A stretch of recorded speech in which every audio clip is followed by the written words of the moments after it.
Video games are an art form. You know what's not an art form? Real life. No matter how much you polish a turd, it's still, well, a turd. Meaning graphics do not equal good game. You can have an 8K ray tracing, stunningly beautiful, realistic looking game, but if its gameplay is Concord, well, the gameplay is just Concord, you know what I'm saying? In the great year 2026, it's quite obvious what the priorities of AAA studios are. It's to make that money and nothing else. The only goal is to make boatloads of cash, and the best way to do that is to, well, lie. Well, kinda. You see, I have a theory. A Game theory. Get out of here, MatPat. This is my video. I think AAA companies spend millions of dollars on graphics each year because they know they don't need to put in the effort of making a fun game to make millions of dollars selling a game. How, you ask? Well, by having the most cutting-edge graphics in the gaming industry. Sure, graphics don't equal fun, but here's an even better equation for you. Money does equal better graphics. Every single aspect of creating a AAA game costs insane amounts of money, like assets,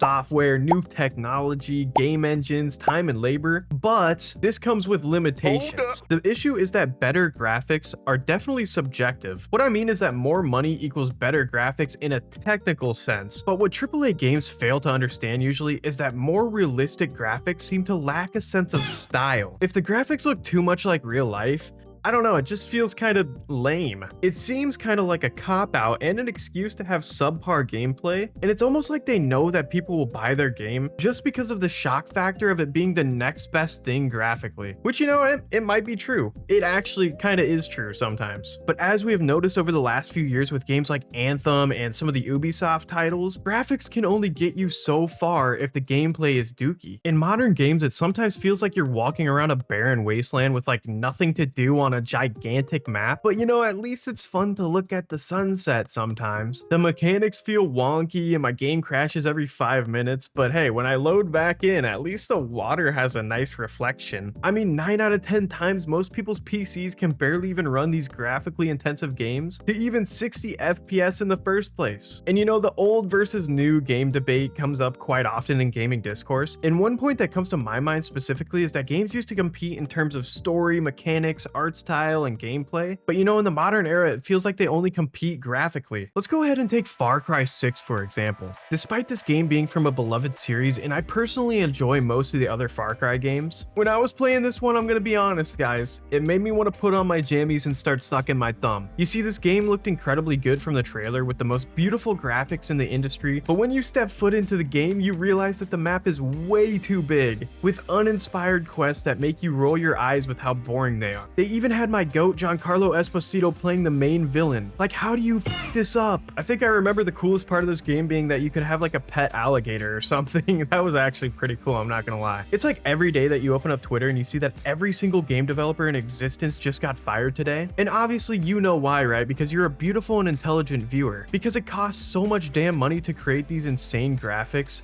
that game companies need to make more money than Elon Musk to turn a profit. I mean, the budgets just go through the roof with how much they need to crank out these graphics to compete with other AAA slop, which this is a domino effect that leads them to not take any creative risks because they obviously have to appeal to the widest audience possible, otherwise no money. No matter how realistic the water physics are in a game, you know what I enjoy more? Having a good experience. Did the game launch with a million bugs? Bad experience. Does the game make you feel alive? Good experience. Wow.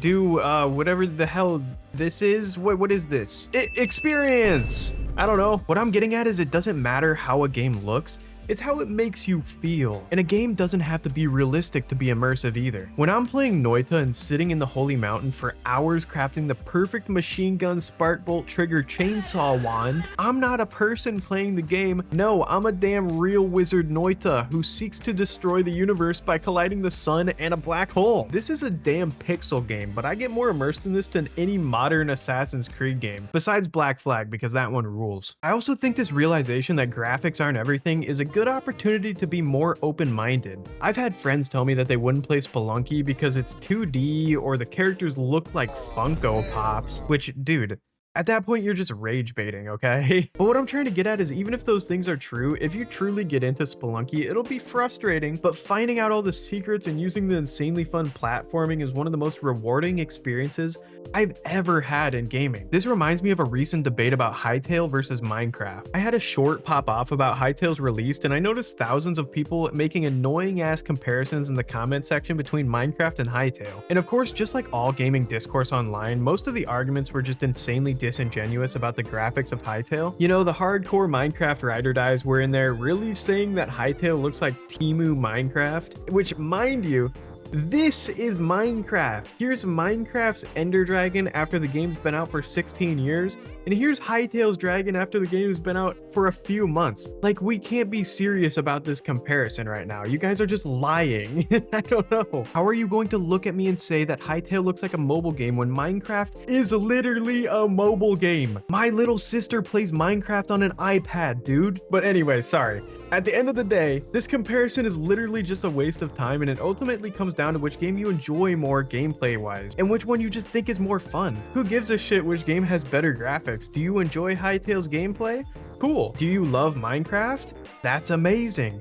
I personally love both of them because holy shit, two cakes. You see, this argument sounds completely dumb and it's just played out and annoying once you realize that graphics don't determine how fun a game is. At the end of the day, beauty is in the eye of the beholder, and there are cathedrals everywhere for those with eyes to see. Sometimes it's the charm of a game like Half-Life 2, or it's the gameplay of a game like Terraria. Either way, some graphics snob out there is gonna say they both look like shit, so like what you like. I guess the moral of the story is that you should be mindful about what influences what you like or dislike in gaming. You know, if you see some turbo virgin on Twitter comparing apples to oranges, maybe you shouldn't let that person influence your decisions. And you can say the same about graphics. Just because a game looks a certain way doesn't mean it's going to be fun. As a matter of fact, graphics will never beat out fun. Look at games like Undertale. This game has the most insanely basic pixel graphics, but its story and its combat are where it really shines. Or even just a game like Tetris, where it's just different colored shapes falling down, and that's like it, but it's like insanely addicting anyway. In the long run, this should give indie developers so much hope, because it completely proves that if you can make something that's memorable and soulful, you can totally make a game that's on a budget and it can still be a hit. The most recent example of a game with a unique art style is Mugenics. This game obviously doesn't have AAA style in terms of graphics by any means, but the art style is amazing and it puts a big old cheeky smile on my face. Same with The Binding of Isaac. I mean, you're literally a crying baby fighting your way through a dirty and disgusting basement. But I will say this game has the most replayability out of any game I've ever played because of its like infinite synergies and fun. I mean, I already mentioned Tetris, but other simple games like Balatro are just like pixelated cards on a screen with cool like graphics on them anyway. Either way, you get the point. Fun doesn't equal graphics, and I think that's just massive. And you know what else is massive? The brand new cutting edge graphics on Call of Duty Black Ops Modern Warfare 17. I'm just kidding, of course. It's actually my favorite comment from last video. And hey, make sure to spread some love to someone in your life today. I also liked the video. Bye bye.